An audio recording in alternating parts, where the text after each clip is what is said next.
ते भक्ति वेदांत स्वामी निधि नामिने। नमस्ते सरस्वती देवी गौरवाणी प्रचारिणे निर्विशेष तो श्रीमद् भागवतम प्रथम स्कंद अध्याय 17। परीक्षित महाराज को श्राप। इस तरह ये अध्याय हम पढ़ रहे हैं। नानुद्वेष्टि कलिम सम्राट सारंग इव सारभुक् कुशलान्याशु सिद्ध्यन्ति नेतराणि कृतानि यत्। महाराज परीक्षित मधुमक्खियों की तरह यथार्थवादी थे, जो केवल सार को ग्रहण करती है। मधुमक्खी का क्या गुण है? सार बस ग्रहण करती है। फूल के पास जाती है, कमल के पास जाती है, कमल कीचड़ में है, लेकिन कमल में जाके भी वो केवल सार को निकालती है। तो यह भली भांति जानते थे कि इस कलयुग में कल्याणकारी वस्तुएं तुरंत ही अपना शुद्ध शुभ प्रभाव डालती है, जबकि अशुभ कर्मों को वास्तविक रूप में संपन्न करना पड़ता है। अतः उन्होंने कभी भी कली से ईर्ष्या नहीं की। तो परीक्षित महाराज ने किससे? कलयुग कलयुग में के अंदर दोष का व्यक्ति है, ईर्ष्या है, तब बेकार व्यक्ति है। लेकिन फिर भी कलयुग से कभी भगवान ने, परीक्षित महाराज ने ईर्ष्या नहीं की। ईर्ष्या हृदय में हमें किसी से ही नहीं करना चाहिए। कलयुग कोई दुश्मन है उससे भी ईर्ष्या नहीं करनी चाहिए। ईर्ष्या हृदय को सही नहीं है। तो परीक्षित महाराज के अंदर भी उन्होंने आ, उसके अंदर वो था, और को थोड़ा सा क्लीन करने के लिए वो सफाई कर रही है। गोविंदम आदि पुरुषम तमाम भजन। ठीक है, हम भागवत पे आते हैं फिर से। महाराज परीक्षित मधुमक्खियों की तरह थे, जो केवल सार को ग्रहण करती थी। तो कलयुग अधम युग कहलाता है। इस अधम युग में सारे जीव विचित्र स्थिति में रहते हैं। अतः भगवान ने उन्हें कुछ विशेष सुविधाएं दे रखी है। अतः भगवान की कृपा से जब तक जीव किसी पाप पूर्ण कार्य को स्वीकार नहीं में करता नहीं है, तब तक उस कर्म का भागी नहीं होता। तो कलयुग का एक विशेष लाभ क्या है? जब तक जीव पाप पूर्ण कार्य को वास्तव में नहीं करता, तब तक उसके कर्म का फल नहीं मिलता। मतलब किसी ने सोचा मैं चोरी करूंगा, चोरी करूंगा, चोरी करूंगा, चोरी किया नहीं तो फल नहीं मिलेगा चोरी करने का। मतलब सोचने से, पाप के बारे में अगर चिंतन किया तो उसका फल नहीं मिलेगा। अन्य युगों में पाप पूर्ण कर्म का विचार करने से ही मनुष्य कर्म फल का भागी बन जाता है। बाकी युगों में क्या होता है? अगर हमने सोचा इसको मारना है, इसके यहाँ चोरी करना है, इस तरह पाप का विचार भी अगर आया ना मन में, किया नहीं, विचार आने से भी कर्म फल शुरू हो जाता है, उसका पाप लगने शुरू हो जाता है। कलयुग में विचार करने से कोई फर्क नहीं। इसके विपरीत इस युग में जीव को शुभ कर्म के चिंतन मात्र से उसका फल प्राप्त हो जाता है। और कलयुग में एक फायदा क्या है? चिंतन अगर करेंगे, बुरे काम को जब तक करेंगे नहीं, फल नहीं मिलेगा। अच्छे काम का जब चिंतन करेंगे, अच्छे मात्र का फल चिंतन करने से मिल जाता है। चलो, कुंभ मेले में एक एक महीना कुंभ मेला शुरू हो रहा है। एक महीना हम प्रयागराज में रहेंगे, उधर सारे शाही स्नान करेंगे, रोज गंगा में स्नान करेंगे, सुबह सुबह जप करेंगे गंगा के तट पर 16 माला। आसपास में वाराणसी, बनारस में उधर बैठ के, गंगा के तट पर बैठ के हम पूरी चैतन्य चरितामृत पढ़ेंगे। चैतन्य महाप्रभु मतलब उसी तट पर रूप गोस्वामी को ज्ञान दिए थे। चिंतन करो, सोच लो। नहीं भी जा पाए, कम से कम चिंतन तो किया। चिंतन करने से फल मिलता है। कलयुग का ये प्रभाव, लाभ है। अतएव अत्यंत विद्वान एवं अनुभवी राजा होने के कारण महाराज परीक्षित कली से कोई अनावश्यक द्वेष नहीं रखते थे, क्योंकि वे उसे कोई पाप कर्म करने का अवसर ही नहीं देना चाहते। तो इसलिए वो द्वेष नहीं कर रहे थे कि उसके अंदर अच्छा गुण है। कहाँ बाकी गुणों युगों में वो गुण नहीं है, कलयुग के अंदर वो गुण है। उन्होंने अपनी प्रजा को कलयुग के पाप कर्मों में पड़ने से बचाया, और साथ ही उन्होंने कली के लिए कुछ स्थान नियत करके उसे भी पूरी सुविधा प्रदान की। श्रीमद् भागवत के अंत में कहा गया है कि यद्यपि कली के निंद्य कृत्य विद्यमान है, तो भी कलयुग के बड़े बड़े लाभ भी है। मनुष्य मात्र जगन भगवान नाम के जप कीर्तन द्वारा मोक्ष लाभ प्राप्त कर सकता है। तो इसके ऊपर एक बहुत सारे प्रेजेंटेशन बन सकता है, कलयुग के क्या लाभ। कलयुग में तो कलेर दोष निधेर है, दोषों का समुद्र है। कलयुग में लाभ भी है। अतः महाराज परीक्षित ने भगवान के पवित्र नाम के कीर्तन के प्रचार हेतु संगठित प्रयास किया, और उन्होंने जनता को कली के पाश से बचा लिया। इसी लाभ के कारण कभी कभी बड़े बड़े मुनि कलयुग की जय मनाते हैं। वेदों में भी कहा गया है कि भगवान कृष्ण की लीलाओं की चर्चा से मनुष्य कलयुग की सारी बुराइयों से छुटकारा पा सकता है। श्रीमद् भागवत के आरंभ में यह भी कहा गया है कि श्रीमद् भागवत के पाठ से परमेश्वर मनुष्य के हृदय में स्थापित हो जाते हैं। ये कलयुग के कुछ लाभ है, और महाराज परीक्षित ने इन सशक्त लाभों को ग्रहण किया, और असली वैष्णव होने के नाते उन्होंने कलयुग का बुरा नहीं सोचा। तो कलयुग के इस सशक्त लाभों को ग्रहण किया उन्होंने, और असली वैष्णव होने के कारण कलयुग का बुरा नहीं सोचा उन्होंने। क्यों किसी का बुरा सोचा? किम नु बालेषु शूरेण कलिनाधीर भीरुणा अप्रमत्तः प्रमत्तेषु यो व्रको नृषु वर्तते। तो इस कलयुग के गुण का लाभ उठा सकते हैं हम। रोज सुबह सुबह कम से कम चिंतन कर सकते हैं। कुछ अच्छा चिंतन करें, ये करेंगे, आज हम भागवत पढ़ेंगे, आज हम 4 घंटा पढ़ेंगे। चिंतन तो अच्छा सोचे कम से कम। अच्छे सोचने से नहीं भी हो पाया, कम से कम सोचा तो सही। किम नु बाल शूरेण कलिनाधीर भीरुणा प्रमत्तः प्रमत्तेषु यो व्रको नृषु वर्तते। महाराज परीक्षित ने विचार किया कि अल्पज्ञ मनुष्य कली को अत्यंत शक्तिशाली मान सकते हैं, किंतु जो आत्मसंयमी है उन्हें किसी प्रकार का भय नहीं है। राजा बाघ के समान शक्तिमान थे, और मूर्ख लापरवाह मनुष्यों की रखवाली करते थे। जो भगवान के भक्त नहीं है वे लापरवाह तथा मंद बुद्धि होते हैं। जब तक कोई पूरी तरह बुद्धिमान न हो वह भगवत भक्त नहीं हो सकता। जो भगवत भक्त नहीं है वे कली के कार्यों के शिकार बन जाते हैं।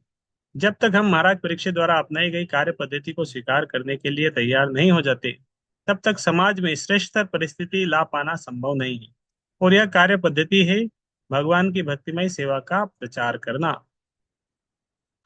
हे मुनियों, जैसा आपने मुझे से सोचा था, पूछा था, अब मैंने पवित्र राजा परीक्षित के इतिहास से संबंधित भगवान कृष्ण की लीलाओं की लगभग सब बातें सुनाई हैं।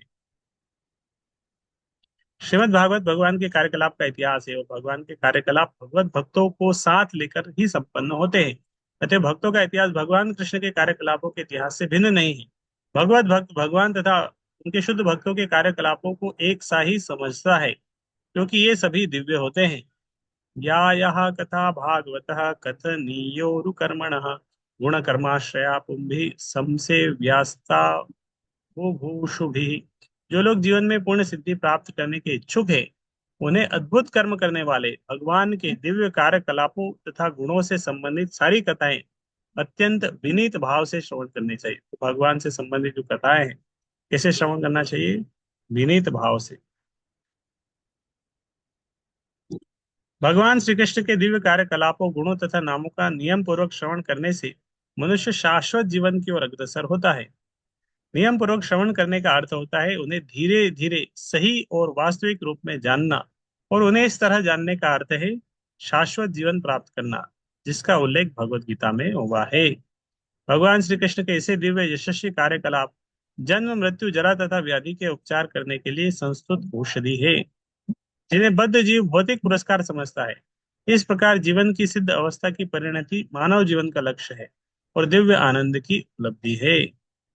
ऋषयौचुः सूत जीव समः सौम्य शाश्वतिर्विशदं यशः यस्त्वं शंससि कृष्णस्य मर्त्यानाममृतं हिनः। श्रेष्ठ मुनियों ने कहा, हे सौम्य सुत गोस्वामी, आप अनेक वर्षों तक जिए और शाश्वत यश प्राप्त करें। तो अभी ये जो चर्चा है प्रथम स्कंद की, इसके बीच में चर्चा हो रही है। एक है सुत गोस्वामी, और बाकी है शौनक आदि ऋषि। शौनक आदि मतलब बहुत सारे 60,000 ऋषि एक साथ किस स्थान में वर्षा हो रही है?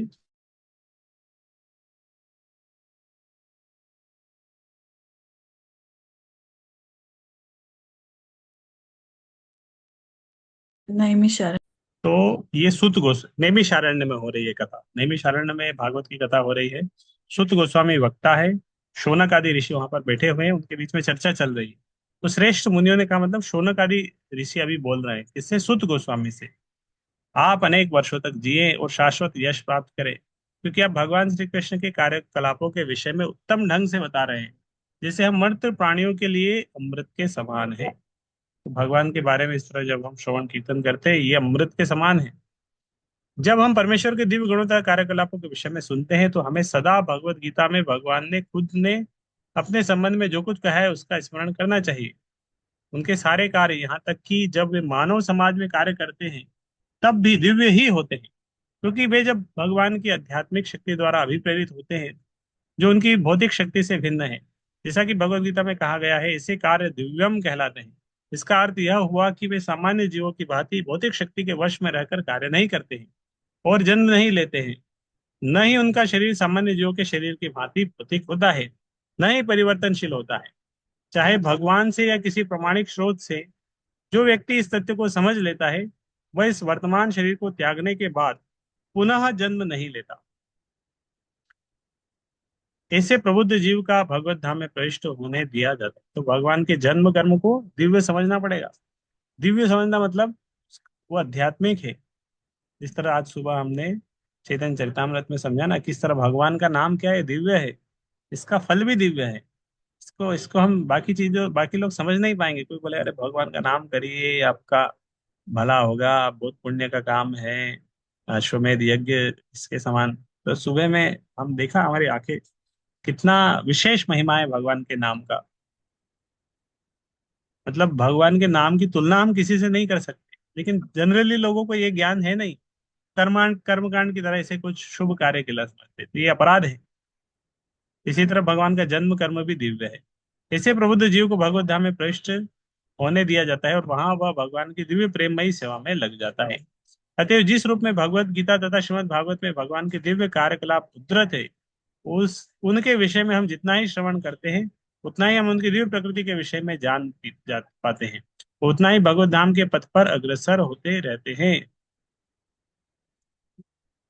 कर्मण्यस्मिन्नाश्वासे धूमधूम्रात्मनां भवान् अपाययति गोविंदम पाद पद्मासवम मधु। हमने अभी अभी सकाम कृत्य यज्ञ की अग्नि को संपन्न करना प्रारंभ किया है, और हमारे कार्य में अनेक अपूर्णताएं होने के कारण इसके फल की कोई निश्चितता नहीं है। हमारे शरीर धुएं से काले हो चुके हैं, लेकिन हम भगवान गोविंद के चरण कमलों के अमृत रूपी मधु से सचमुच तृप्त है, जिसे हम आप हमसे वितरित कर रहे हैं। तो देखो, कथा सुन रहे हैं बहुत देर से, मतलब प्रथम स्कंद खत्म होने वाला है, बहुत देर से सुन रहे हैं। तो बोले इतनी देर से वो यज्ञ कर रहे थे, सकाम कर्म कृत्य के यज्ञ कर्म रहे थे, अग्नि जला रहे थे, और इतना कुछ करने के बाद भी उनको लग रहा था कि कुछ फायदा होगा कि नहीं होगा, अनिश्चित है। उनके शरीर से उनके शरीर काले पड़ गए, धुएं, यज्ञ इतना किए, यज्ञ यज्ञ कर करके धुएं काले पड़ गए। इस तरह धूप में कोई काम करेगा, तो धूप आ रही है अभी हम में, तो धूप में बहुत व्यक्ति काम करता है, शरीर काला पड़ जाता है। तो यज्ञ में भी इसी तरह बहुत यज्ञ किया, बहुत धूप में काम करने से शरीर काला पड़ जाए, बहुत यज्ञ करने से शरीर काला पड़ गया। लेकिन हम भगवान के, लेकिन अभी बोल रहे हैं कि अब जब हम भागवत सुन रहे हैं आपसे, तो हम तृप्त महसूस कर रहे हैं अपने आप को। यज्ञ करने से तृप्ति महसूस नहीं हुई, लेकिन अभी अभी तृप्ति महसूस हो रहे हैं। नैमिषारण्य के मुनियों ने जो अग्नि जलाई थी वो निश्चित ही धुएं तथा संशयों से पूर्ण थी, क्योंकि उसमें अनेक दोष थे। पहली कमी यह थी कि कलयुग में ऐसा यज्ञ कार्य संपन्न कराने वाले पटु ब्राह्मणों का नितांत अभाव है। ऐसे यज्ञ में यदि दोष रह जाता है तो पूरा खेल बिगड़ जाता है और फल भी अनिश्चित रहता है। तो यज्ञ करे, दोष रह गया तो पूरा खेल बिगड़ गया। जैसा कि कृषि उद्यम में होता है, धान के खेत को जोतने से अच्छा फल तभी मिलता है जब अच्छी वर्षा हो, अन्यथा फल अनिश्चित है। इसी प्रकार से इस कलयुग में किसी भी प्रकार का यज्ञ संपन्न कराना अनिश्चित रहता है।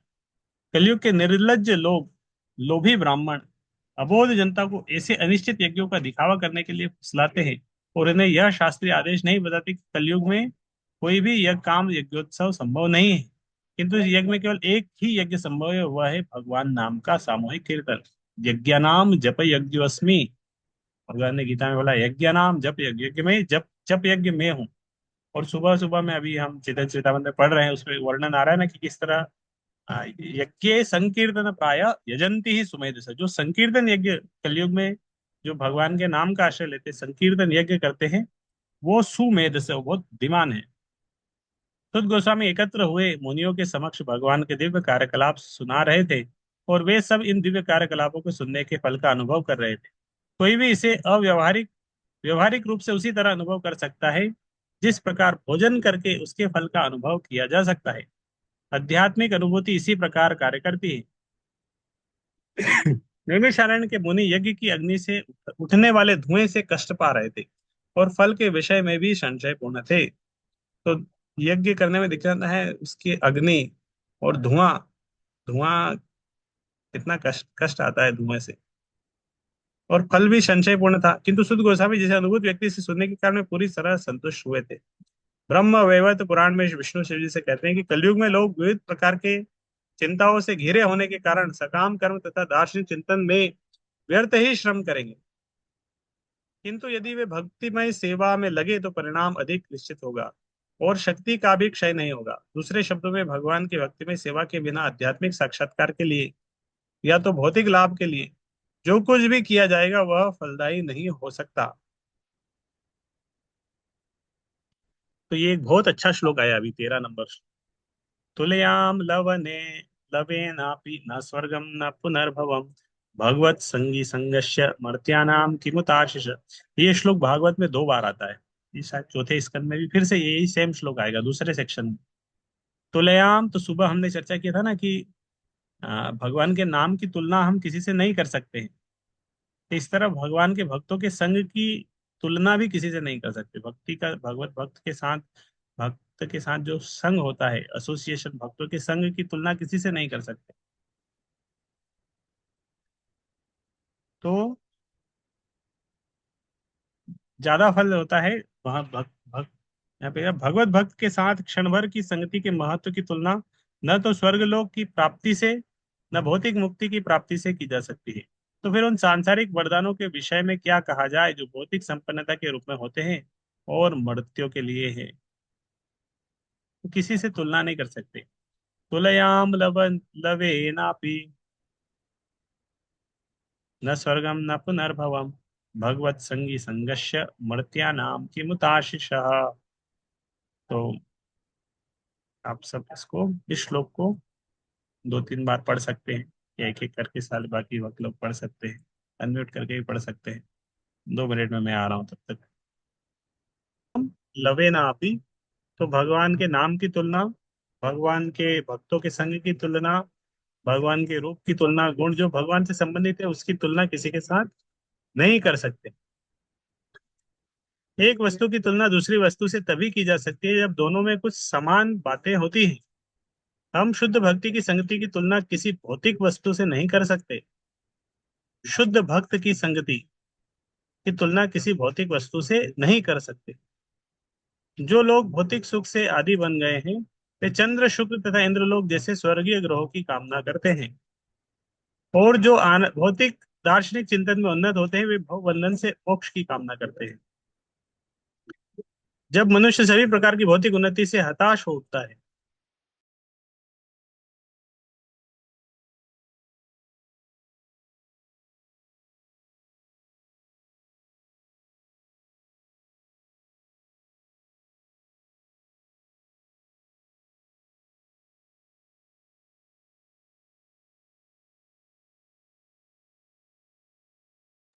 तो जब मनुष्य सभी प्रकार की भौतिक उन्नति से हताश होता है तो वह विपरीत प्रकार के मोक्ष की कामना करता है जो अपुनर्भव या पुनर्जन्म न होना होता है।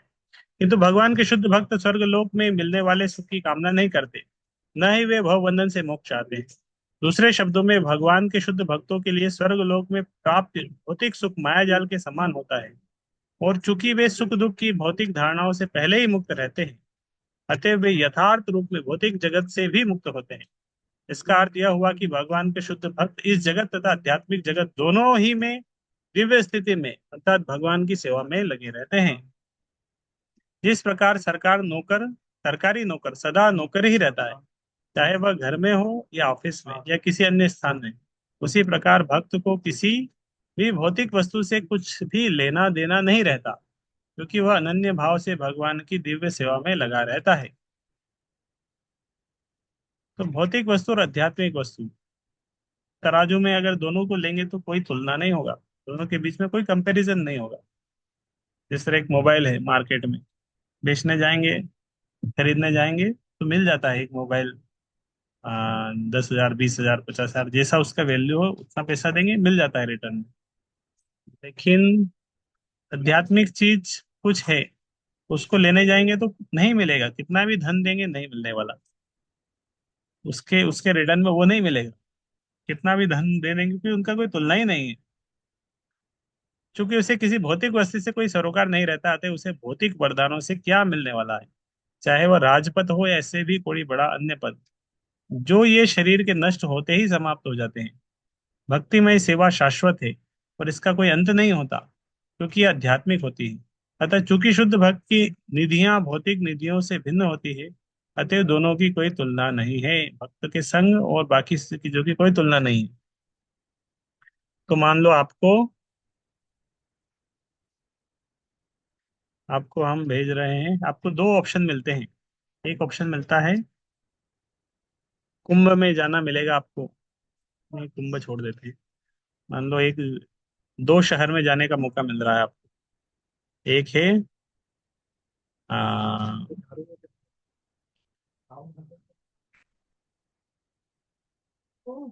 ठीक है, कुंभ ले लेते हैं। मान लो प्रयागराज जाने का मौका मिल रहा है, और दूसरा मौका मिल रहा है आ, बीच में कहीं दूसरी जगह जाने का मौका मिल रहा है। होशंगाबाद मान लो लेते हैं। कोई भी दो दो शहर जाने का मिल रहा है। एक शहर में भक्तों का संग होने वाला है, कथा होने वाली है, और दूसरी जगह जाएंगे उधर कुछ यज्ञ वगैरह है, तो तीर्थ है, नदी, पवित्र नदी में स्नान करने को मिलेगा। पवित्र नदी, यज्ञ होगा उधर। बहुत पुण्य का काम होने वाला है। किधर किधर जाना चाहिए? एक जगह, जगह तीर्थ क्षेत्र नहीं है, लेकिन वहां पे भगवान की कथा हो रही है। दूसरी जगह है, तीर्थ स्थान है।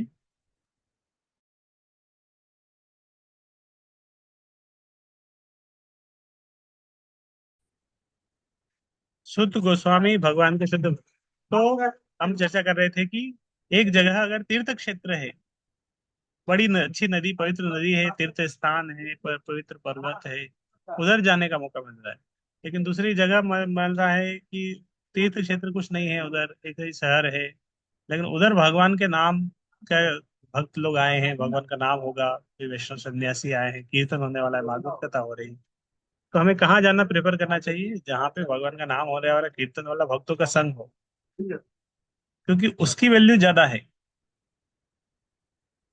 अतः चूंकि शुद्ध भक्ति की विधियां निधियां भौतिक निधियों से भिन्न होती है, अतः दोनों की कोई तुलना नहीं है। शुद्ध गोस्वामी भगवान के शुद्ध भक्त थे, अतएव नैमिषारण्य के ऋषियों के साथ उनकी संगति अद्वितीय है। भौतिक जगत में निपट भौतिकतावादी की संगति गर्हित समझी जाती है। भौतिकतावादी को योषित संगी कहा जाता है, क्योंकि उसकी आसक्ति भौतिक मायाजाल तथा स्थिर तत्व समाज साथ समाज में होती है। ऐसी आसक्ति आबद्ध है, क्योंकि इससे जीवन के वरदान तथा संपन्नता दोनों दूर चले जाते हैं। इसका बिल्कुल उलट है भागवत संगी, जो सदैव भगवान के नाम, यश, गुण आदि की संगति में रहता है। ऐसी संगति सदैव वांछनीय है, पूजनीय है, प्रशंसनीय है, और इसे जीवन का सर्वोच्च लक्ष्य माना जा सकता है। को नाम तृप्येत रसवित् कथायां महत्तमेकांत परायणस्य नान्तं गुणानाम गुणस्य जग्मु योगेश्वराये भगवत्पाद मुख्यः। पूर्ण पुरुषोत्तम भगवान श्री कृष्ण समस्त महान जीवों के एकमात्र आश्रय है, और उनके दिव्य गुणों का मापन शिव तथा ब्रह्मा जैसे योगिक शक्तियों के स्वामियों द्वारा भी नहीं किया जा सकता। तो भला जो रसास्वादन में पटु है, वह क्या कभी उनकी कथाओं के श्रवण द्वारा पूरी तरह तृप्त हो सकता है? तो ये अभी जो तीन चार श्लोक, कुछ श्लोक हम पढ़ रहे हैं, इसमें भगवान के नाम की महिमा है, भगवान की कथा की महिमा है, कथा श्रवण करने की महिमा है। शिवजी तथा ब्रह्मा जी दो प्रधान देवता हैं, वे योग शक्ति से परिपूर्ण हैं। उदाहरणार्थ शिवजी ने उस विष का सागर पी लिया जिसकी एक बूंद ही सामान्य जीव को मारने के लिए पर्याप्त थी। इसी प्रकार ब्रह्मा जी ने शिवजी समेत अनेक देवताओं की सृष्टि की। अतः ये दोनों ईश्वर अथवा ब्रह्मांड के स्वामी हैं, किंतु ये परम शक्तिमान नहीं है। परम शक्तिमान तो गोविंद अथवा श्री कृष्ण है। वे दिव्य हैं, और उनके दिव्य गुणों का मापन शिव तथा ब्रह्मा जैसे शक्तिशाली ईश्वरों द्वारा भी नहीं किया जा सकता। अतः भगवान कृष्ण बड़े से बड़े जीव के एकमात्र आश्रय है। ब्रह्मा की गिनती जीवों में की जाती है, किंतु वे हम सभी से महानतम है। ब्रह्मा जी भी एक जीव है।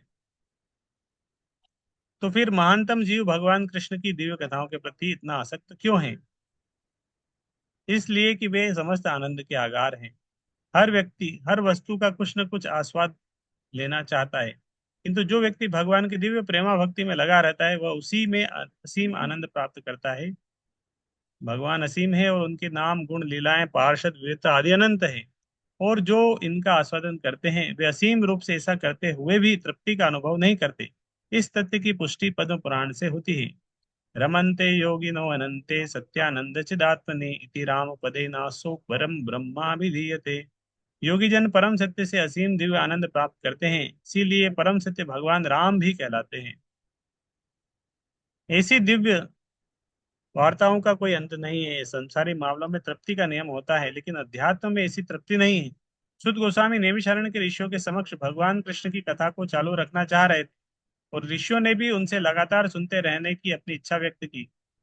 चूंकि भगवान दिव्य हैं और उनके गुण दिव्य हैं, अतएव ऐसी वार्ताएं शुद्ध श्रोताओं के ग्राही भाव को बढ़ाती है।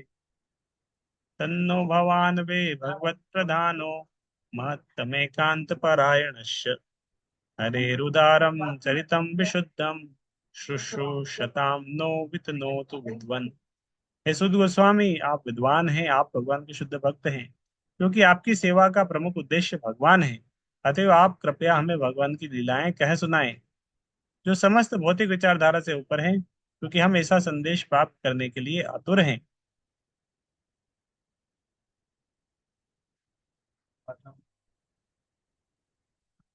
तो सुत गोस्वामी कौन बोले? नैमिषारण्य के ऋषि सुत गोस्वामी से बोल रहे हैं, आप सुनाइए कथा, हम सुनना चाहते हैं।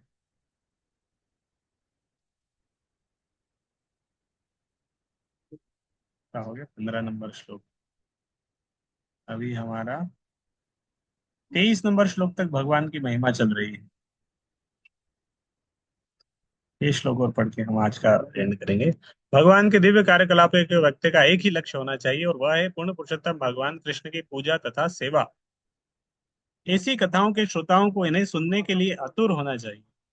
जब ऐसा संयोग संभव हो जाता है, अर्थात जब योग्य वक्ता तथा योग्य श्रोता का संयोग हो जाता है, तभी दिव्य के विषय में अत्यंत सौहार्दपूर्ण वार्ता हो पाती है। व्यावसायिक वक्ता तथा भौतिकता में लिप्त श्रोता ऐसी वार्ताओं से कभी वास्तविक लाभ नहीं उठा पाते। व्यावसायिक वक्ता अपने परिवार के भरण पोषण के लिए भागवत सप्ताह का दिखावा करते हैं, और भौतिकताग्रस्त श्रोता भागवत सप्ताह की इन वार्ताओं को किसी न किसी भौतिक लाभ तथा धार्मिकता, संपत्ति, इंद्रिय तुष्टि या मोक्ष के लिए सुनते हैं। भागवत की ऐसी वार्ताएं भौतिक गुणों के कलमश से शुद्ध नहीं रहती, लेकिन नैमिषारण्य के मुनियों तथा श्रील सुद गोस्वामी के मध्य चल रही वार्ताएं दिव्य स्तर पर थी। इनमें भौतिक लाभ का कोई उद्देश्य नहीं था। ऐसी वार्ताओं में श्रोता तथा वक्ता दोनों को असीम दिव्य आनंद की प्राप्ति होती है।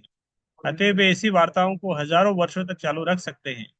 अब तो भागवत सप्ताह के केवल 7 दिनों तक रखा जाता है, और खेल खत्म करने के बाद श्रोता तथा वक्ता दोनों पहले की तरह भौतिक कार्यों में लग जाते हैं।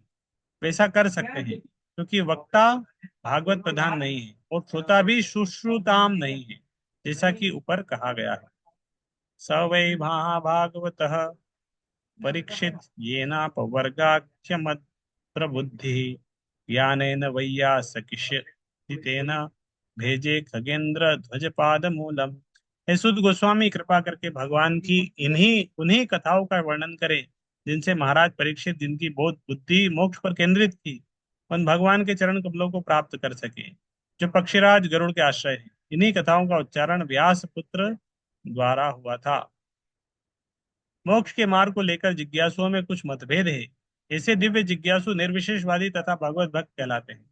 भगवत भक्त भगवान के दिव्य रूप की पूजा करते हैं, जबकि निर्विशेषवादी चमचमाते तेज या भगवान की शारीरिक किरणों का ध्यान करते हैं, जिसे ब्रह्म ज्योति कहते हैं। यहाँ पर यह कहा गया है कि महाराज परीक्षित को भगवान के चरण कमलों की प्राप्ति व्यास देव के पुत्र श्रील सुखदेव गोस्वामी के उपदेशों से हुई है।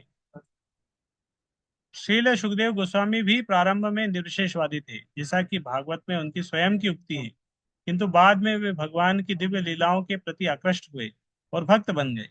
ऐसे पूर्ण ज्ञान से युक्त भक्त महाभागवत या प्रथम कोटि के भक्त कहलाते हैं। भक्तों की 3 श्रेणियां हैं: प्राकृत, मध्यम तथा महाभागवत।